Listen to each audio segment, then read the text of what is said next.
Hi, நீங்கள் பார்த்துருக்குது Chennai 61 YouTube channel. நான் உங்கள் சிவா. நம்ம பார்க்க போகிறது என்னென்னு பார்த்தீங்கன்னா, பப்பீஸ்க்கு வர டாக் கேஜ் தான் நம்ம பார்க்க போகிறோம். இந்த கேஜ் பார்த்தீங்கன்னா டாய் அண்ட் மினி ப்ரீட்க்கு வர எல்லா பப்பீஸ்க்கும் டாக்ஸ்க்கும் சூட்டபிள் ஆகும். இது ஒரு ஃப்ளெக்சிபிள் கேஜ்னால அப்பார்ட்மெண்ட் லைஃப்பில் இருக்கவங்களுக்கு ரொம்ப ஹெல்ப்ஃபுல்லாக இருக்கும். ஓகே ஃப்ரெண்ட்ஸ், இந்த கேஜை எப்படி அசம்பிள் பண்ணுறதை நம்ம பார்க்கலாம். இந்த கேஜ் அசம்பிள் பண்ணுறது ரொம்ப ஈஸி. இதை யார் வேணாலும் அசம்பிள் பண்ணலாம்.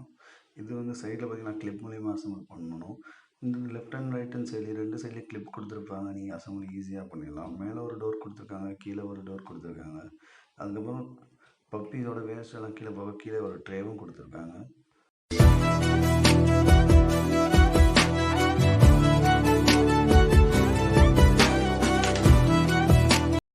இது ஒரு ஃப்ளெக்சிபிள் கேஜ்னால நீங்கள் இதை ஈஸியாக டிஸ்அசம்பிளும் பண்ணிடலாம்.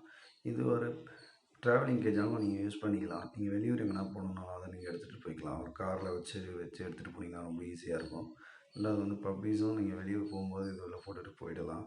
ரொம்ப இடத்தையும் இதை அடிச்சுக்காது.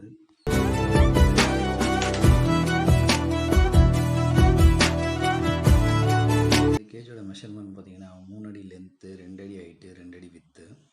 நம்ம சென்னை 61 ஃபார்ம் பார்த்தீங்கன்னா பேர்ட்ஸ் அண்ட் பப்பீஸ் வந்து நம்ம சேல் பண்ணிகிட்ருக்கோம். நம்ம கஸ்டமர்ஸ் நிறைய பேர் வந்து இப்போ கேஜும் எனக்கு வேணும்னு கேட்குறதுனால இப்போ நம்ம கேஜும் நம்ம சேல் பண்ண ஆரம்பிச்சிருக்கோம். இன்னும் பார்த்திங்கன்னா நம்ம ஃபார்மில் இருக்க எல்லா பப்பீஸும் 45 டேஸ் ஆகாத பப்பீஸ், அதாவது வேக்சின் போடாத பப்பீஸ் எல்லாத்தையும் பார்த்திங்கன்னா இந்த மாதிரி கேஜில் தான் நாங்கள் மெயின்டைன் பண்ணுவோம். அப்போ தான் அதுக்கு எந்த டிசீஸும் வராது. அதோட மோஷன், யூரின் எல்லாமே பார்த்திங்கன்னா அந்த ட்ரேயில் கலெக்ட் ஆகிடும். அந்த ட்ரேயில் கலெக்ட் ஆகி நாங்கள் ஈஸியாக எடுத்து வெளியே போட்டுடுவோம்.